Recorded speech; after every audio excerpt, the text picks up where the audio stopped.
సముద్రంలోకి గోదావరి వెళ్తుందని తెలుసండి. గోదావరి పక్కకి సముద్రం వస్తుందని మిమ్మల్ని చూసి అర్థమవుతుంది. అది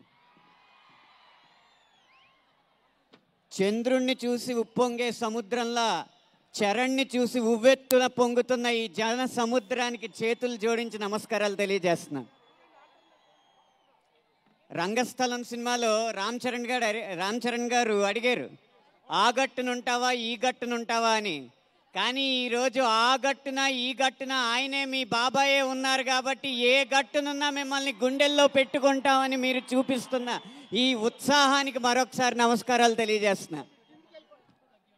ఈ game changer pre release event రాజమండ్రిలో జరగడం అనేది చాలా సరైందని నాకు అర్థమవుతుందండి. కారణం ఏంటంటే రాష్ట్రంలోనే గేమ్ చేంజర్ అంటే రాజమండ్రి గుర్తొస్తుంది.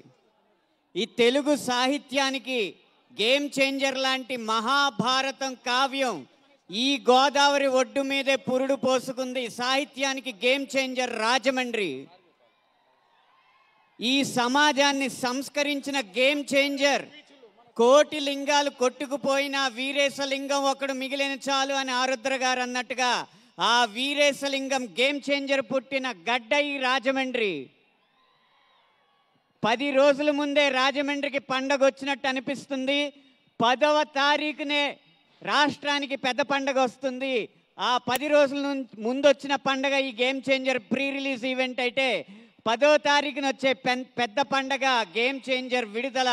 ఆ పెద్ద పండగ కోసం మీరు ఉత్సాహంగా ఉరకలెత్తుతున్నారని నేను భావిస్తున్నాను. మీ ఉత్సాహానికి మీ అంచనాలకి ఏ మాత్రం తగ్గకుండా గేమ్ చేంజర్ సినిమా రేపు తెర మీద ఉండబోతుందని వాగ్దానం చేస్తున్నాను. ఎందుకంటే రాజకీయాన్ని రాజమండ్రిని వేరు చేయలేం కాబట్టి మీకు వాగ్దానం చేసి చెప్తున్నాను, గేమ్ చేంజర్ బొమ్మ బ్లాక్ బస్టర్. అది మాత్రం రాసి పెట్టుకోండి. అయితే ఈ గేమ్ చేంజర్ సినిమాకి పాటల్లో నేను రాసిన అక్షరాల కంటే నాకున్న అదృష్టమే గొప్పది. ఒక జాతీయ స్థాయి దర్శకుడు, జాతీయ అవార్డు పొందిన సంగీత దర్శకుడు, జాతి గర్వించదగ్గ నృత్య దర్శకుడు, అంతర్జాతీయ స్థాయి గ్లోబల్ స్టార్ రామ్ చరణ్ గారు చిందులకి నేను పాట రాయడం నా పూర్వజన్మ అదృష్టంగా భావిస్తున్నాను.